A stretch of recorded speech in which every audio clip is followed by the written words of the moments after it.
Password leak হবার প্রধান কারণ কিন্তু একটা ছোট্ট ভুল, একটা ছোট্ট সেটিং। হ্যাঁ, আপনি ঠিকই শুনেছেন। দেখুন, আমরা অনেক সময় ছোট, ছোট বিষয়গুলোকে অ্যাভয়েড করে যাই।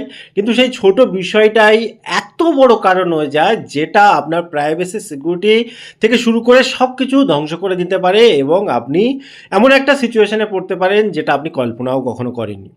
দেখুন, আমরা অনেক সময় কি হয়, আমরা পাসওয়ার্ড আমাদের প্রয়োজন হয় বিভিন্ন কারণে। সে আপনার ব্যাংক রিলেটেড হতে পারে, কোনো সোশ্যাল মিডিয়া অ্যাকাউন্ট রিলেটেড হতে পারে। যেকোনো জায়গায় যখন আমরা পাসওয়ার্ড ইউজ করি, আমরা কি দেখতে পাই? যখন আমরা পাসওয়ার্ডটা দিচ্ছি, তখন সামান্য টাইমের জন্য পাসওয়ার্ডটা শো করে যায়, তারপরে বিন্দু হয়ে যায়। সব ঠিক আছে। কিন্তু এখানেও বিভিন্ন জটিলতা তৈরি হতে পারে। এবারে দেখুন, মেন কয়েকটা কথা বলে মেন সেটিংয়ে যাব।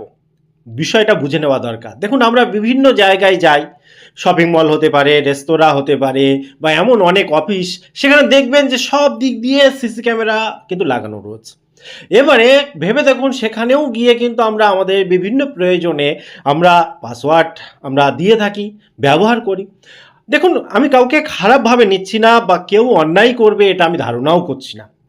কারণ ওই জায়গাগুলো আশা করছি সব ভালো পরিবেশ, অবশ্যই ভালো পরিবেশ। বাট ভেবে দেখুন তো, কোনো এক ব্যক্তি কোনো খারাপ মতলব নিয়ে যদি সেই সিসিটিভি ফুটেজটাকে ইউজ করে বা কোনো রকম বাজে মতলব তার থাকে, তাহলে কিন্তু আপনার পাসওয়ার্ড কিন্তু চলে গেল। আর ফোন নাম্বার বা এক্সেট্রা সেগুলো তো আপনি ওই অফিসে গেছেন বা কোনো রকমভাবে আপনি অন্য অন্য ভিডিও দেখলে আপনি বুঝতে পারবেন, সেটাও পাওয়া অসম্ভব নয়। কাজেই আমাদের অবশ্যই সজাগ হতে হবে, সচেতন হতে হবে, যাতে কোনোভাবে এই পাসওয়ার্ডটা লিক না হয়। যতটা সম্ভব আমাদের প্রোটেকশন করতে হবে। তার একটা সেটিং আজকের ভিডিওতে, যেটা অবশ্যই আপনি জানবেন, আপনার পরিবার, ফ্যামিলি, আত্মীয়স্বজন, বন্ধুবান্ধব, হোয়াটসঅ্যাপ গ্রুপ সবাইকে জানাবেন। সেটিংটা ছোট, কিন্তু এর গুরুত্ব অপরিসীম। চলুন এবার সেটিংটা দেখে নিন। আপনি কি করবেন? আপনার ফোনের সেটিংয়ে যাবেন, যাওয়ার পর স্ক্রল করে নিচে আসবেন, পেয়ে যাবেন সিকিউরিটি অ্যান্ড প্রাইভেসি। এবারে আরও স্ক্রল করে নিচের দিকে আসবেন, নিচের দিকে আসলে আপনি পেয়ে যাবেন প্রাইভেসি কন্ট্রোল। এখানে বলে রাখি, বিভিন্ন কোম্পানি বিভিন্ন মডেল অনুসারে আলাদা আলাদা নাম থাকতে পারে, আলাদা আলাদা লেখা থাকতে পারে। কাজেই মোটামুটি একই ধরনের লেখা কিন্তু আপনি পাবেন আপনার ডিভাইসে। এখানে প্রাইভেসি কন্ট্রোলের ভেতরে, যেমন এই ফোনটাতে, আমার এই ফোনটাতে রয়েছে শো পাসওয়ার্ড। কোথাও লেখা থাকতে পারে পাসওয়ার্ড ভিজিবল, পাসওয়ার্ড ভিজিবিলিটি, এই জাতীয় কিছু থাকতে পারে। আপনি আপনার ফোন মডেল অনুসারে একবার চেক করে নেবেন।